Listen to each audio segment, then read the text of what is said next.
It is an Anfield Wrap Women's show. I'm joined by Lauren Black, by Emma Sanders and by Phillipa Smallwood to talk predominantly about Everton 1, Liverpool 0.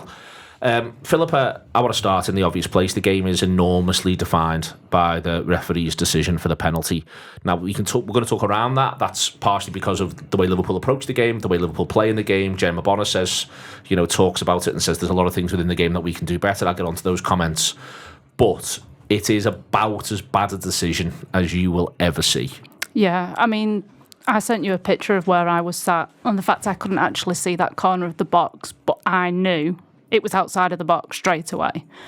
I think it's something that we need to get a grip of. If we're wanting the women's game to grow and we're wanting investment in the women's game, the first place to start is actually the officiating. I don't think she had a good game all game. It wasn't just that one decision, but that decision actually defined the game. And to be honest, the quickness in, the way that she made that decision, she pointed to the spot. She was absolutely adamant that was, a penalty. And you look and you see that Nagano stood a foot outside of the box. She hasn't moved from where she's made the challenge. And at no point is either the lineswoman or the referee looking at it and going, I may have made a bit of a mistake here. There was just disbelief from the Liverpool players.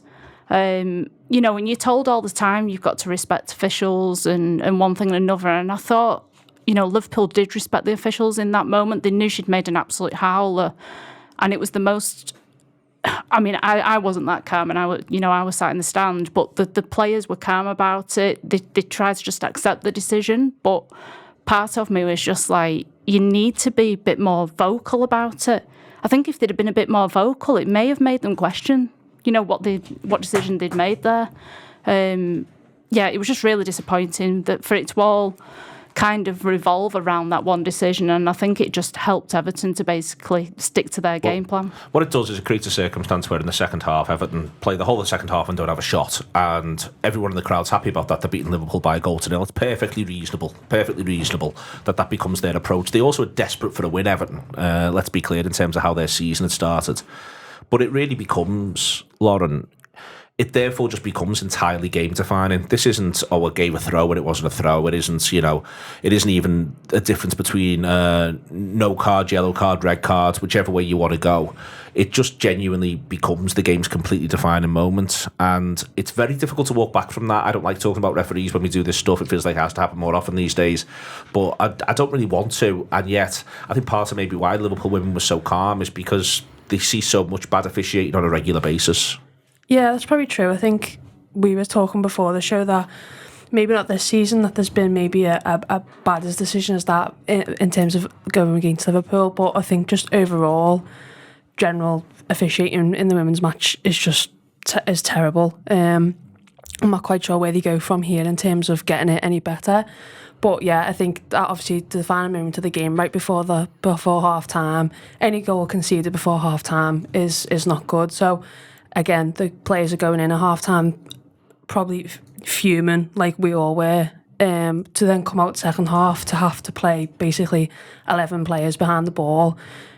We controlled that second half. We had plenty of chances to go forward. I think if you watch the highlights, Everton aren't even shown in the second half. But they are literally just... I mean, the keeper has a worldie.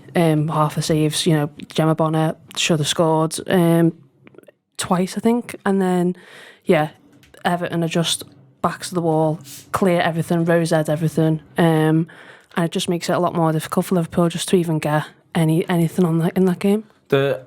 Emma, I watched it. I didn't go, unfortunately, but I watched it on Sky, and what was really interesting was they cut at half time, and normally you get a panel, you got the host, you got the panel. We've done variants of this job, and there's a bit of back and forth. And it was just really weird because they couldn't even do... It was hard for them to even do a bit of... Well, maybe what she's seen is...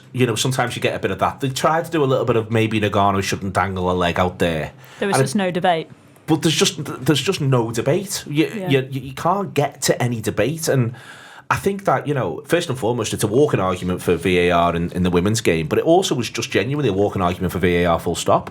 And that is, you don't get many of them these days, and it was about as clear-cut one as you could hope for. Yeah, and I think that is probably, Lauren, when you said that, what is the next step? I suppose that was the obvious next question was, okay, if VAR existed, there's no chance in a world of VAR that even happens. Like, it gets ruled out immediately, there's no goal, it's a completely different game, and that's it. We're talking about something completely different. The fact that it doesn't exist is, I think, it just raises that question, and I asked that in a press conference. There were some really interesting responses from Brian Sorensen, the Everton manager, who, by the way, said that he didn't see the penalty. To which I responded saying, well, I knew in real time that it was quite clearly outside the box, so I'm sure you did, but let's move on. So VAR, he said, I want VAR light. Now, for people who might not be aware of this, it's essentially like an iPad where you can just replay the action live. You can see it live. Coaches across the country have it, they're from Sunday League to all the way to the top. And you can literally just take it back 5 seconds and go, well, that's clear. So you could almost have a second, fourth official that do that. It's inexpensive. It's an easy solution. It's not like you need infrastructure. You don't need venues. You can do that at Meadow Park. It's completely fine. I think the counter argument to that is, where do the parameters lie in terms of the use of that? Who's saying this is clear and obvious? Who is saying that it's not? Let's say that was a yard closer. To me, that's still obvious, but to someone else, it might not be as obvious. It then becomes a bit more of a, but is it actually that obvious? Like, you can see this, you can see that. So that's the hesitance, I think, to use VAR light. But that, to me, has to be brought into the game. VAR itself is a whole other conversation, because it has to be the WSL clubs that are willing to pay for that. Yeah. It has to be clubs that are saying, you know what, this is a huge expense. A lot of clubs in the WSL, their home grounds, physically cannot implement that infrastructure, cannot implement that technology. So, one, you've got to have Arsenal women playing at the Emirates every week, which they're now trying to do. And this season, we have already seen there's been huge impacts in scheduling because of that.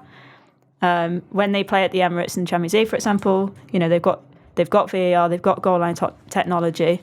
But then when they go back to Meadow Park in the WSL, they've not got any of that. So there's huge differences between, players that are playing for England in World Cup finals, and then they're playing at Meadow Park in front of 4,000 people with no VAR, and seeing these types of decisions week in, week out. It's a huge issue. It's a major issue. And one of the other issues is that the officiating in the WSL was too reactive to the growth of the game. So the players developed at such a speed because they were getting elite coaching, elite environments, elite facilities almost overnight. And then it was like, okay, you suddenly saw players go from here to here, and then about 2 or 3 years later, everyone else went, oh, we probably need some officials that can keep up with this game. And it's too late. So they're now bringing through those officials. They're doing that training, but they're light years behind, and I think that's another conversation that has to be had. Until those referees are ready, is it that you dip into the refereeing pool that's available already, at the top level of the men's game? There's probably a conversation of whether or not, people would still be happy, but I think something has to be done in the short term before you can get to the long-term solution of getting VAR. I think that's a really interesting point, though. This weekend, we had every single WSL game in main stadiums for the first time. Mm-hmm. For me, it was an international break. There was no men's Premier League games. For me, there was nothing to stop those officials from getting involved in this weekend's games, as far as I'm concerned. And even if it's just that they're the fourth official and they're there to maybe guide the on-field officials or whatever, let's do something to try and, get this level up to where it needs to be, because at the moment it's just not good enough. And, we see it constantly, week in, week out, in different games, that there's major decisions that are impacting the results of those games. But also, let's be realistic here. Everton are in a major dogfight at the bottom of the WSL. That is an absolutely huge 3 points for them. And if I was the likes of Crystal Palace or Leicester or West Ham, even we might end up in it yet, we don't know. I would be absolutely livid that 3 points has been decided by such a decision as that. And I think it is really, really important that whoever it is takes this on and says, we need to do something about it. We need to do something about it now. Don't sit on it. It has to happen now. So with VAR light, Emma, is there a way to get around this question of the fact that you can't have the constancy? Because this is the bit that people maybe miss. The VAR thing, it isn't like the referee asks, the way in which it currently works in the men's game. It's a constant process. It's going on. It's every decision, effectively. Was there something to see there? Was there something to see there? What you're saying, though, is that if there is an iPad where you can take something back, is there a way around, therefore, that idea of having to have the constancy? Yeah, I'm a big fan of the way that cricket used their appealing system, and this is what I'd love to see implemented. They actually trialled this in the Women's Under-17s World Cup, and interestingly, Abigail Byrne, who refereed Merseyside Derby on Sunday, refereed that final in that tournament. So, you know, she's used this technology, she knows how it works. But there's almost like you could have either one appeal or 3 appeals per team in each game, where they can turn around and say, we think that's clear and obvious, we want to use VAR light. And the official goes, okay, let's have a quick look, 5 seconds, absolutely not a penalty, wipe it away, and you keep your appeal. That's how it works in cricket, you know, and you can say, we want to appeal that, you win it, then you keep it. If you lose your appeal, then that's it. And I think that's, for me, an easy way of getting around this counter-argument of the parameters. You know, when do you use it? How reliant upon it are you? Are we taking away from the officials on the pitch? Well, if you're just given, you know, a limited number of chances for clubs to use it, and it's completely inexpensive, it's not something that you need infrastructure for, then I personally I can't understand why, if there's technology there that has been trialled, that is available, why are we not even considering using it? And as far as I know, it's not being considered. And, you know, it's not like it's not even coming in. It's not even being considered at this stage. With it all, Lauren, you said before about that second half, the way in which it goes. Liverpool, though, let's be clear, there's a lot of football played before this referee makes this decision. So let's be clear about that. Liverpool actually, I think, play pretty well for the first 20. But then Everton do begin to find some holes, some gaps to exploit as that half wears on. And in the second half, it just becomes a rearguard action for Everton. And Liverpool do create, 2 or 3 really good chances. But there is just a bit of a feeling that Liverpool weren't quite at it on the day. Liverpool weren't quite where they'd have wanted to be over the course of the game. And you've got to be able to look beyond the referee's decision in that context. It could have been a deflection, it could have been an own goal, it could have been something that just batters in off someone's head. Someone could have slipped at a key moment. And Liverpool, I think they arguably did need to show a little bit more at Goodison Park. Yeah, definitely. I think, opening 20 minutes, I thought we played really well. Plenty of possession, plenty of opportunities to get the ball into the area. A lot of recycled passing, which has become a theme of our season. I think we get ourselves so far up the pitch and then go, I'm not sure what to do with it, let's just start again, which is fine in some moments and it's not fine in others. But I think in terms of, we need to start being a lot more clinical in the times that we do have that possession in the final third. Obviously Sophie Raymond-Hog's out at the minute with an injury. I'm not sure how long she's going to be out for, but I think you miss someone like her yesterday on Sunday, and with her height, her strength, to Everton I've got quite a few stocky tall players at the back, so maybe that's the difference between her and Keenan, where they can battle for the ball in that way. But we've got a lot of good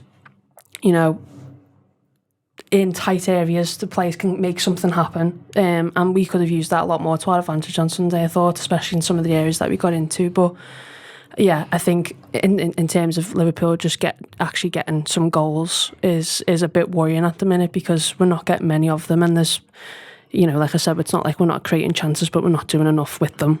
It's chances and chances to create chances, Phillipa. But I thought that ultimately, I think Lauren's point on the recycled possession is an excellent one. The number of times I think they've done really well here. They've actually played through 2 phases of a press, got themselves to halfway, and then they'd go, let's do it all again from scratch. Yeah.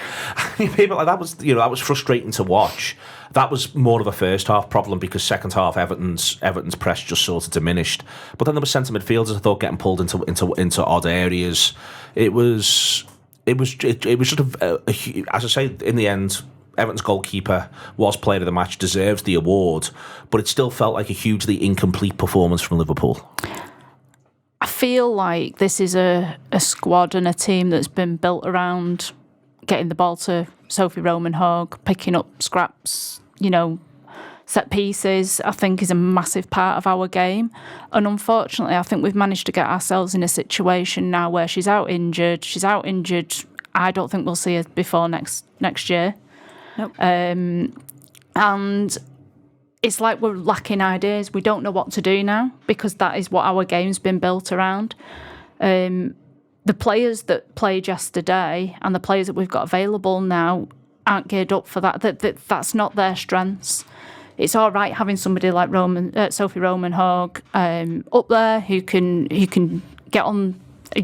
She's won that many aerial duels. It's understandable why we kind of play to that. But where's the plan B? There is no plan B from what I can see. And this where we keep coming back, and I understand the idea behind it. You're recycling it. You're not necessarily got the space there to be able to work it, so you bring it back and you go back and you go the other side. But we're using players who just aren't suited. Like, I think you've got written down here about, Grace Fisk having to play right midfield at one point in the second half, and I was tearing my hair out. We wasted substitutions, in my opinion, yesterday as well. We brought Gemma Evans on for Hannah Silcock.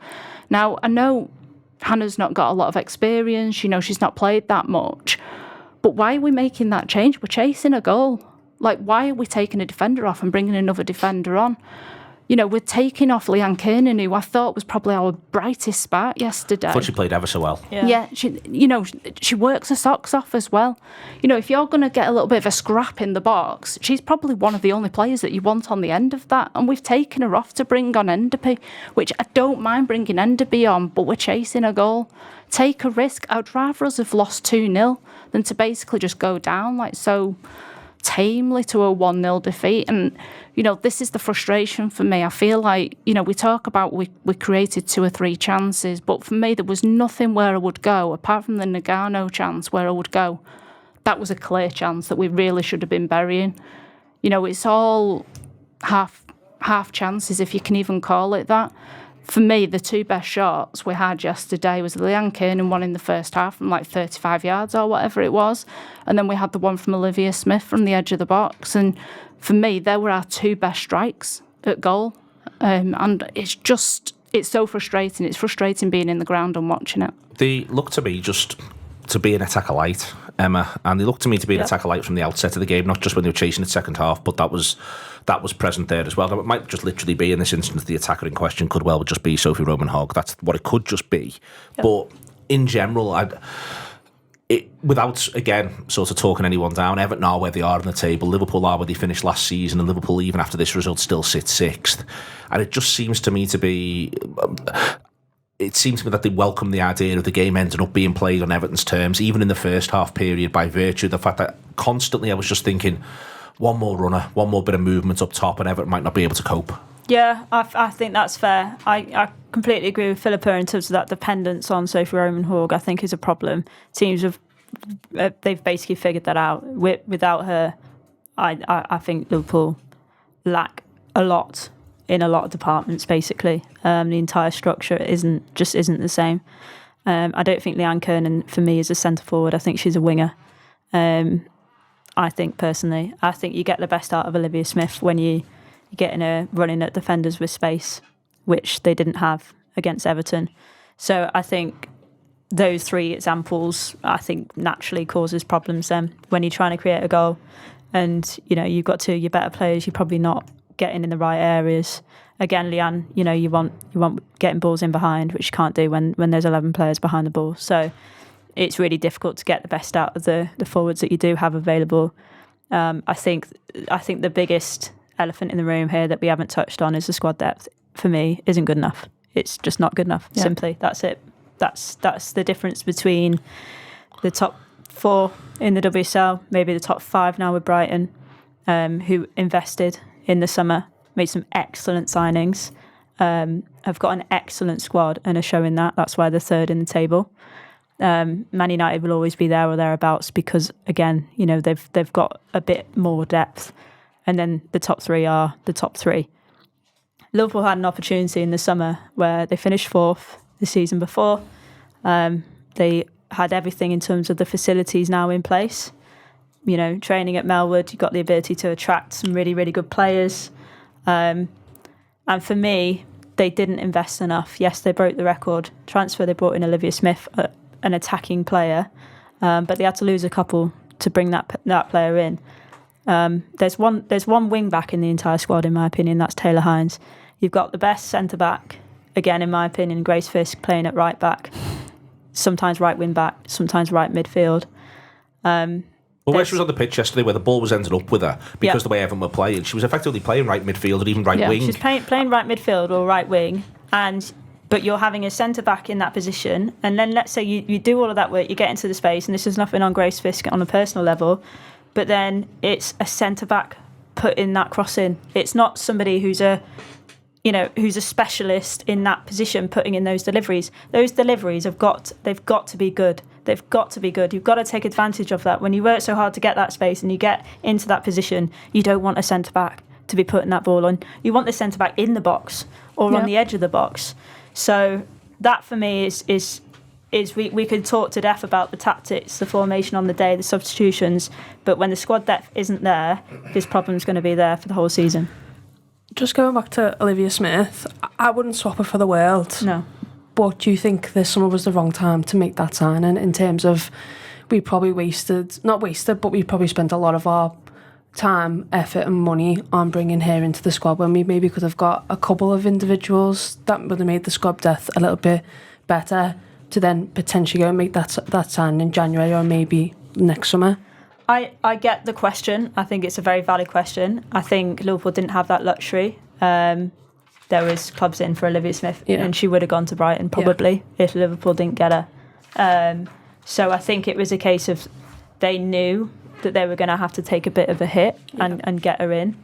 I personally think it was the right decision, but with that in mind of their entire recruitment policy and the budgets is over the year, over the season, and there's obviously cards that they're waiting to play in January. If that doesn't come off in January, then I think, to answer your question, it was the wrong time.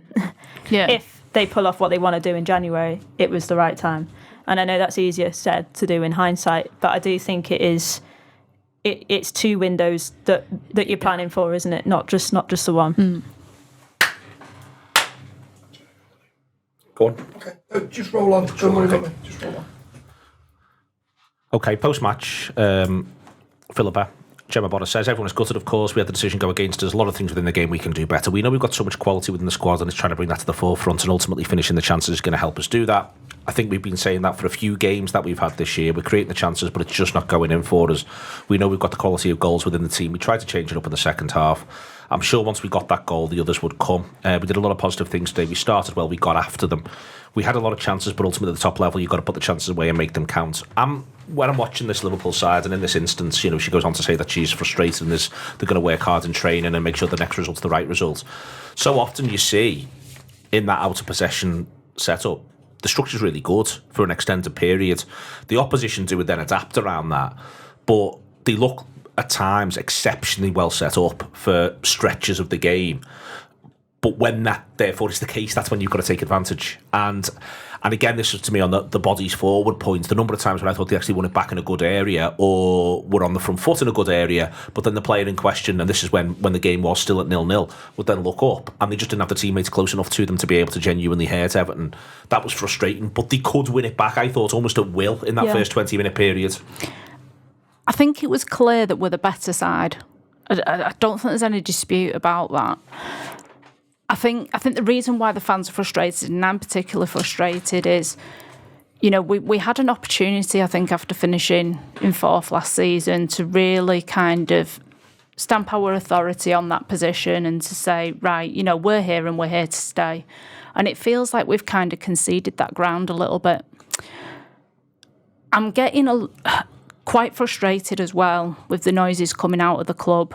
If I hear Matt Beard one more time say about things going wrong in pre-season, like we're literally towards the end of November now, we've got to move on from these things. And if he's coming out and saying these things, it's going to rub off then on the players. The players are going to look for excuses as well. And I feel like that's kind of coming out a little bit in what Gemma Bonner's saying there. For me, a lot of it is it's excuses in a way. It's like, we've had things go a little bit against us. Sophie Roman Hogg's out. We've had a few injuries.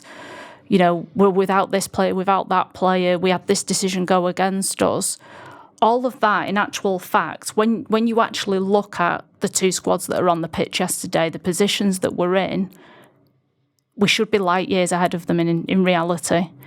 And I think it's time, really, both for the manager and for the club to go, right, we knock this on the head now. Right, what do we do from here? Draw a line under it. Say, we know things have happened. Draw a line under it. Let's move on. How do we do that?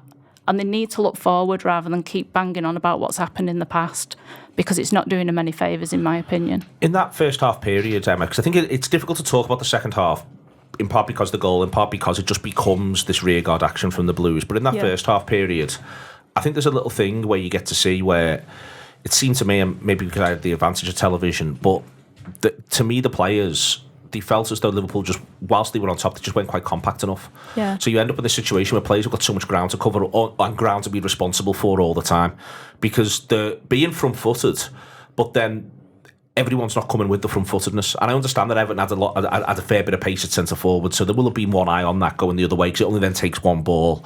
But it just seemed to me as though so much of that was right, and so much of it was what it was meant to be. But then the players weren't quite collectively all close enough together in that period to be able to hurt Everton. Yeah, I think that's a fair assessment, and I think if you're going to do a high press, you've got to do 100% high press. It can't be 98%, otherwise it's completely ineffective. That's the point, isn't it?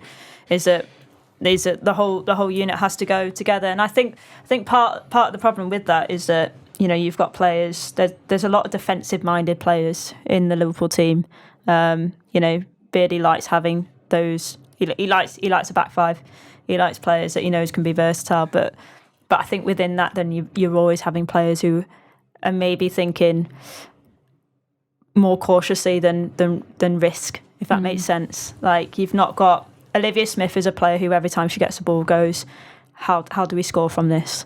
Grace Fisk, for example, let's say if you're playing in a right mid position, her first thought isn't thinking, how do I score from this? Her first thought is, okay, how do we get the ball forward but make sure that I'm still in a position where I can get back and defensively, like, do you know what I mean? It's a very, I think that's a subconscious, it's a mindset.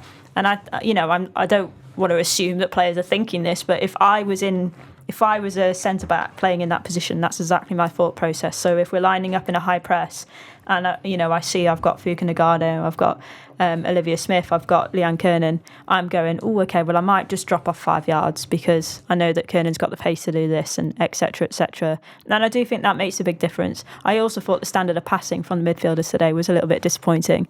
I thought there was times where Kerry Holland had the ball and Leanne Kernan made the run, and the ball just wasn't good enough. Like, it wasn't too far ahead that it gave the Everton defenders, opportunities to step in. You got someone like a Justin Van Haverman. I can't believe I've just been able to say her name. The tallest woman I've ever seen in my life, and she's barely really having to sprint because the passing's just not quite there.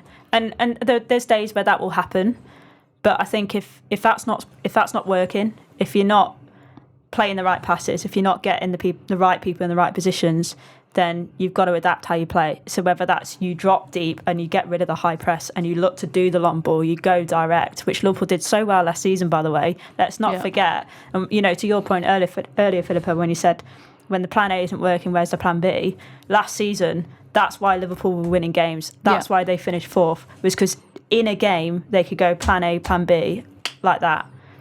We've not seen that at all this season. We've seen changes of formations, but we've not seen changes in their approach. Yeah. The passing through midfield was a problem in both halves, Lauren, and it became one of the frustrations watching that second half. Now, again, Everton have compressed the space, they dropped in, they've got no interest in attacking at this point. They're only going to use, when they get the ball high, use it to go into wide areas and take a bit of time out of the game, which, again, I'll say it, when you're 1-0 up and you're where the Everton are on the table, perfectly valid. But then watching Liverpool trying to pass through midfield, I just thought it just wasn't quite to the standard that you'd expect from those players. I think that they each have a little purple patch, I think, where they pass the ball well, the midfielders, but collectively over the course of 90 minutes, all three of them, I think, will have walked off pretty disappointed with what they showed. Yeah, definitely. I think if it was to pick out of the three, I think Phillipa Nagano was probably our best midfielder of the game. Obviously could have got herself a goal as well, but wasn't fully fit either. Wasn't fully fit. So that says everything really. But yeah, just what wasn't there. And I think as well, what was frustrating for me in terms of our midfield was the amount of times that they got themselves in a good position as well on the edge of the area. There was a couple of moments, and that wide pass is going right to the Everton goalkeeper. They're not taking advantage of the fact that we have got those players waiting and ready there. And you've got someone like Marie Hobinger who's got a brilliant shot on her, taking short corners or short free kicks, when you're in a good position. Test the goalkeeper, make them work for it. You've seen what she can do with it, so take advantage of that. And I think that's just not what we're doing. We're not taking advantage of what each player's individual attributes are in those games. It's where as well, I thought that with Hobinger, again, she looks like she would just like one more dynamic run to try to find the pass for. It's easy to say this, let's be clear, whenever at the end of the game, it really is like absolutely strung along the back line. So it's easy to end up saying, well, yeah, you'd always like one more of this, or you've got to acknowledge that there's good last-ditch defence and Everton were well organised in that period. But it just seemed to me as though Liverpool were just waiting for someone to run in behind some of the time. Like, I've got it here, and the run doesn't come. And I think that was frustrating for the midfielders, who then ended up passing to feet and then watching it just be nicked off and stuff like that. And I think that made it hard. I didn't think they ever really pulled Everton into genuine wide areas where they didn't want to be, apart from Hines on a couple of occasions. And they never also, apart from where it ends up actually with Phillipa Nagano nearly scoring, they never really had Everton scrambling back towards their own goal either, albeit in not much space. Yeah, I think, it's hard when you look at that Liverpool team yesterday and go, who's going to be the one that's just going to take the game by the scruff of the neck and go, right, we need to change this round now. We've got so many great vocal players who can... there was a couple of stop-start moments as well, and they didn't use that to their advantage in terms of getting each other together and going, that's not working, don't do that again, do this instead. Like you're saying there, there's no one really... There were a couple of moments where they're looking to pass the feet and just trying to basically walk the ball into the net, because no one really wants to just take advantage and think, I'm going to do this because I've noticed that X, Y and Z's doing this. So I think it's just about like the more trying to, I don't know, they're trying too hard at times, I think, to try and get a goal, rather than just let's just take advantage of what is going wrong for Everton rather than what's going wrong for us. There's a little bit of a thing, a game I sometimes play with sides where you feel as though they're misfiring a little bit, Phillipa, where I say, who's your third likeliest scorer? Who's your fourth likeliest scorer? Over the course of a game. And I was watching it, I always found that difficult to identify from a Liverpool point of view. You end up in a situation where I think we said that both Bonner and Nagano get themselves some decent opportunities, but they feel as though that then A, not the people players you want them falling to, but also B, it shouldn't come down to them. I feel as though, I think Phillipa will feel as though she should have scored, albeit with some great goalkeeping. But ultimately, you've got to be able to get your attacking players in, not just have them, but get them in as well. And that wasn't happening on the day. No, and I think it comes back to your point earlier from not having enough forwards on the pitch. If you've only got the likes of Olivia Smith and Leanne Kiernan who you're starting, who you go, they're the only ones we can rely on to even get a goal for us. There was nobody else. I also think we're struggling a bit this season for me, because I don't think Kerry Holland's 100%. I think she's carrying something, and I think she has been all season. Well, she started the season out, didn't she, injured? So yeah. She's not quite got back, has she? Yeah, and then within the game, and I was saying this earlier before we started the show, but she went down a couple of times in the game. And she took heavy knocks. Yeah. And we make another substitution. It's our last substitution that we can make, the last interchange that we can do. And we take off Grace Fisk, which I didn't mind because of what we've been saying, and brought on Yana Daniels. But we then gave ourselves a situation, and Kerry Holland went down again not long after it, and she called straight away and said, I need to come off, and can't do it. And I'm just like, it's almost like we're not thinking clearly. That's how it's coming across to me. Both the players on the pitch and also the management, for me, within the games, aren't necessarily thinking clearly. They're getting themselves almost like a bit too worked up, a bit too involved in the mental side of it all. And you can understand on days like yesterday with the refereeing. Yeah. I mean, I would genuinely say that. I think that there is, to me, there was a real and in the post-match comments from the manager, I thought there's a man whose head's burnt out. You know what I Yeah. mean? It just looked like, Jesus, this is tough. You know, and he's had such hard lines. So you can understand in those instances how that ends up happening. Yeah. But it is, you know, simultaneously part of the reason why genuinely, the second half was also infuriated I've been by a football match in months. Yeah. In months, I was just watching it thinking I might have a breakdown here, and so it must have been horrendous in the ground. Yeah, I mean, I would say that it's probably the most noisy I've heard a crowd about a manager. And, you know, we know how brilliant Beardy was last season, and he took us to fourth. And I feel like those noises are getting louder because we've been watching this kind of football now, and it's fine when the results are going your way.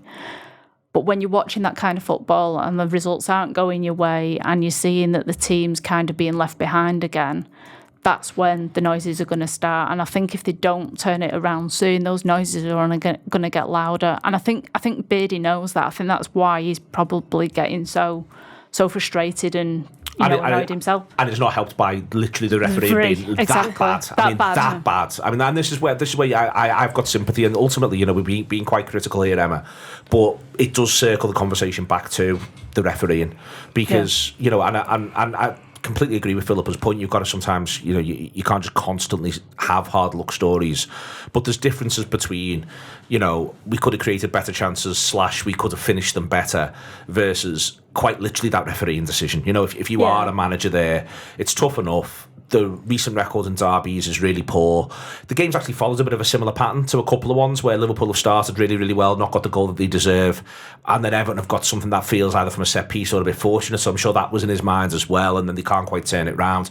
All those things are there, but it's that bad a decision. It really is that bad a decision that everything else just almost, if you're not careful, feels a bit trite. And I think because of that decision, we were just in for a crap day of football, weren't we? It was an awful game. Yeah, and it so often is in the derbies. Yeah. And you know, you think back to the one at Anfield where is it Missy Bo-Kearns who scores and I think it gets disallowed for offside and that's early on, and then straight away 3 minutes and looked on from where I was. Yeah, exactly. And straight away, you know, you sort of see the players have that release of emotion of, we finally, you know, we've got over this stupid mentality in the derby, and then suddenly, hang on, oh no, it's 0-0, start from scratch, go again, and then Everton are buoyed by that decision, and then, you know, we know the outcome. And it felt like a similar thing. It felt like Liverpool started well, and as time went on, and, you know, the passes weren't sharp enough, they weren't getting the right players in the right positions, it still felt no need to panic. Liverpool definitely the better team here. As Phillipa said, it was quite obvious, you know, the difference between the quality of the two teams, and Everton's struggles are quite, you know, well known. And then that goal happens, that decision happens right before half time, and Liverpool are 1-0 down, knowing they're coming out for the second half playing 11 players behind the ball. 11 players who have had to play 11 players behind the ball for the whole season because half of the squad are out. They haven't got the ability to score goals. Everton do not concede many goals at all. They equally don't score many. So they've been given a goal and they're like, this is it. This is our business now. We're on our patch. That's also the first time they've led in a game this season as well. So that also is a big flipping mentality for them as well, because they're like, we've got to keep hold of this now. No matter who you're playing, you've got to keep hold of it. So that is then a defining factor as well, I think, in how they set up, like we've said, in the second half. Yeah, no, absolutely. And I think, I think it does have a massive impact. I think it's important to know, you know, yes, the injuries this season have impacted Liverpool. I think there's no getting around that. Yeah. You know, Kerry Holland isn't quite fit enough. She started the season out. Grace Fisk, arguably the best defender, started the season out, missed most of the games. The goalkeepers can't stay fit. We're missing the number one striker. Lucy Parry, you know, the starting right wing back is out injured. It's going to have an impact. But player for player, that team that went out and played against Everton on Sunday is a better team than Everton. They should be winning that game. Positive, solid the away allocation. Yeah. Yeah, it was good to see. I thought you were going to stop there. No. Yeah. Fuck off, Liverpool. We're done. To be honest, if I was to have a criticism, why are we limiting the number of tickets that like Liverpool can sell? just give them whatever they want. You know, there were still people looking a week before the match started and it's already sold out. Oh no, come on, you wouldn't be doing that at Anfield. So Everton had about 6,500, didn't they? And Liverpool brought like 1,500. There's no way you're adding to that. No way. But they've all gone in the home end anyway. I was in the Goodison Street. I was lower Goodison Street, and there was a lot of Liverpool fans around us. Albeit that's my fault for buying tickets later. I will hold my hands up and say that. I'll rephrase: 3,000 Liverpool fans and 3,000 Everton fans. You ain't increasing it. But you weren't happy with the response Mallory got. No, it was really disappointing, to be honest, and it happened several times during the game. She got booed. It's not something that I want to see at all in the women's game, to be quite honest with you. They get very... Just in the women's game or just in general? Because what I would say is I'm not interested... Like, if someone's given everything they want for Liverpool and Liverpool don't offer them another contract and then they end up playing for someone else. Yeah, absolutely. I don't care, men's, women's, under 18s, I don't care. Yeah, absolutely. I mean, there's only been the odd occasion, I would say, where it's happened at Anfield for former players, and it's been extreme circumstances, I would say. I don't think you're going to get those extreme circumstances in the women's game, not at this point anyway. I think that there's an argument, isn't there? Like, when we're talking about the men's game examples, Raheem Sterling's the obvious one. Yeah. But there's an argument that, from a competition point of view, there's a huge advantage in booing him because he can't handle it. Yeah. So he's in an excellent Manchester City team that are beating Liverpool in huge games, and Liverpool noticed quite early on he can't handle this atmosphere. So let's create this, and it gives Liverpool a better chance of winning that game. Yeah.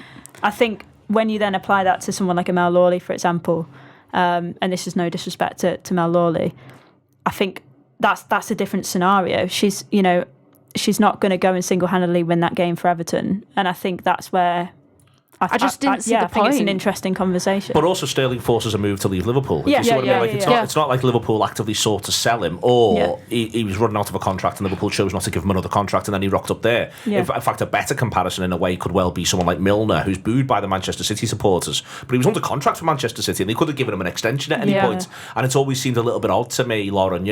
I think that I think it's the sort of thing, as I say, I'm more than happy for there to be as much barracking as humanly possible at any sort of football match. But I do think that footballers who you're able to look at, who've given their all for a club for an extended period, I just don't think you want to get into the habit of giving them grief, to be honest with you, and especially in a universe where players move around as much as they do in the women's game. Yeah, I think that's the point I was going to make. I think it's hard for a lot of women's players because a lot of the contracts aren't that long. I think maximum 2 years is what most players get. Sometimes it's only the 1 year, so it's difficult in that perspective. And obviously, like Mel Lawley was with us for a long time. The club have decided not to renew that, and Everton might have been the only team on the table who have come in for her, and at that point she's got no choice. But at the same time, she wants to still be playing in the top league as well, so you've got to think it from that perspective. I think in terms of first 5 minutes she's got the ball at her feet. I think if you give it a little boo, like as a joking kind of thing, I'm all for that. But I think throughout the 90 minutes it's a no-go. I'm never one for giving players grief, because at the end of the day they've got to do what's best for them. But then at the same time, there's that competitiveness of it, is that she has gone to Everton. So, we are going to be a bit like... Just applaud her when she comes out for the warm-up. Give her an applause. Say, we're here, we appreciate you, thanks for your time. And then as soon as the whistle goes in the 90 minutes, if she makes a misplayed pass, you laugh your head off. A little way. Yeah. I mean, this is the thing, we go to Anfield and it's something that I think we're really good at. Liverpool is appreciating former players. We'll applaud them onto the pitch, and I don't necessarily like that, to be honest, because I think, what if they come on and get a goal? There's that psychological side of it. But I just think in the women's game, Mel Lawley, she played for us for 5 years. She stayed with us when we went down into the Championship. She was a massive part of us getting back into the WSL. She had a really serious hip injury that she worked her way back from last season. We've chosen not to extend her contract again, probably because of that hip injury, if we're being brutally honest about it. And there's 12 clubs in the WSL. 12 clubs. What are her options there? She's not going to get a Man City. 7 of them are based down near London. Yeah, 7 of them are based down near London. You've got your Man United, Man City, Liverpool, Everton, up north, and then you've got your Aston Villa.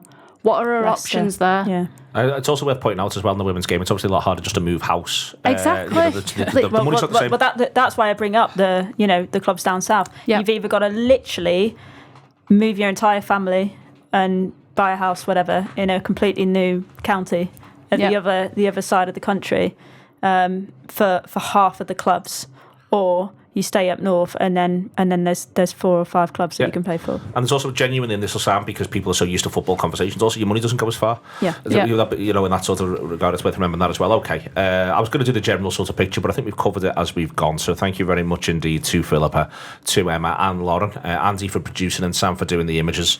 We'll do another show very, very soon after Liverpool win because it'll be better. See you later on.